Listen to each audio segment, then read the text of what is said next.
Hello and welcome to our video presentation. My name is John Cristian Santos together with Kyle Matibag, Lian Lial Amor, Janelle Hernandez, Samantha Cristina Ipia, and Pia Margaret Magno. So, without further ado, let's dive into our presentation on data gathering analysis.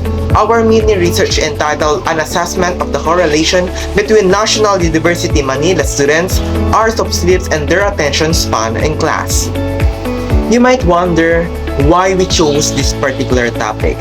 Well, the reason is quite significant. As students ourselves, we are keenly aware of how crucial sleep is to our daily functionings and academic performance. In recent years, there has been growing concern about the sleep habits of students and their impact on cognitive functions, including attention span. With increasing academic demands, many students struggle to balance their studies. Therefore, our research aims to explore and quantify the correlation between the hours of sleep students and get their attention span in class. By understanding this relationship, we hope to provide evidence that emphasizes the importance of sufficient sleep of optimal cognitive functioning and academic performance. Therefore, to gather data for our research, we use a Google survey form to collect information from National University Manila students about their sleep habits and attention spans in class. This method allows us to efficiently and effectively reach a broad sample of students, ensuring that our findings are representative of students' body of National University Manila.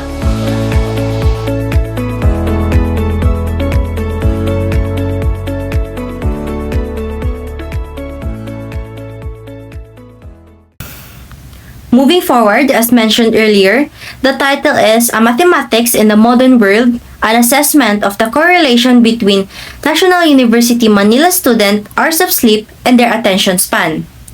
This helps us identify the two types of variable required to analyze the result, the independent variable and the dependent variable. By examining the title, we determined that the dependent variable is the attention span of students during school days, while the independent variable is the student's hours of sleep. After analyzing the dependent and independent variables, we can now formulate our null hypothesis and alternative hypothesis. Null hypothesis states that there is no significant relationship between the two variables. Conversely, the alternative hypothesis posits that there is a significant relationship between the two variables. For this analysis, we will use a significance level of 5%. The Pearson R value is displayed here to indicate and show the strength of correlation, which we will be needing later on. For this section, we gathered a total of 40 respondents for our survey. Respondents were asked to indicate their hours of sleep and attention span in class, choosing from 1 to 8 hours. Next is the crucial step. This section demonstrates how we obtained our analysis result. Using the Excel data analysis tool, we easily generated results with a simple click. For the Y interval, we inputted the dependent variable which corresponds to column B from the previous slide. Similarly, for the X interval, we entered the independent variable found in column A from the previous slide. As mentioned earlier, we utilized a significance level of 5%, implying we subtracted 5 from 100 to determine the significance level. Once all necessary information was inputted, we proceeded to run the data analysis tool. In this section, we present the summary output of the previous data analysis. The multiple R represents the Pearson correlation coefficient, which shows a positive value of 0.51, indicating a moderately positive correlation. To verify this, we conducted a scatter plot, which confirmed the positive trend from left to right. Additionally, the summary output includes the p-value, crucial for drawing conclusions. Here, the p-value is reported as 0.00. For the conclusion, we will reject the null hypothesis if the alpha level or the significance level is higher than the p-value. In this analysis, the p-value was found to be lower than our significance level of 5%. Therefore, there is a sufficient evidence to reject the null hypothesis. Consequently, we conclude that there is a significant relationship between students' hours of sleep and their attention span in class.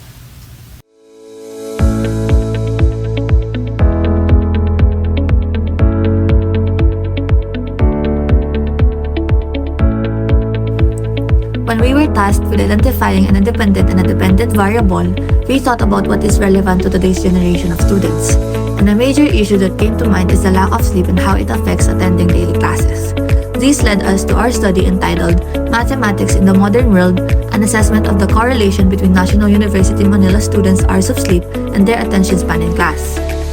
In this study, our independent variable is the number of hours of sleep students get, while the dependent variable is their attention span during class.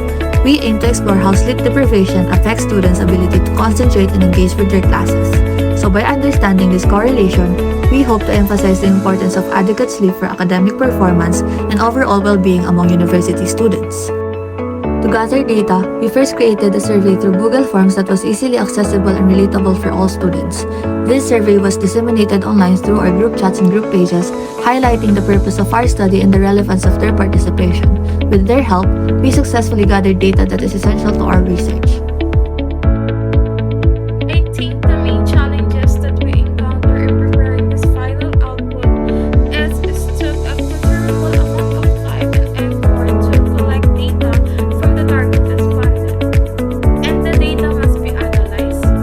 Also, the challenges of process of putting all the data into Excel is to run the regression and correlation to Microsoft Data Analysis. To accomplish our final output for our subject, Mathematics in the Modern World, each member contributed meaningfully to the roles and tasks. After brainstorming, the group decided on a topic for the survey. Following this, Lial created an online survey using Google Forms, and the group helped in disseminating the survey. The group then conducted an online meeting to process and analyze the data. After analyzing the data, roles were assigned to each member. Santos was tasked with writing the introduction of our topic, while Hernandez and Matibag were responsible for explaining and interpreting the process data.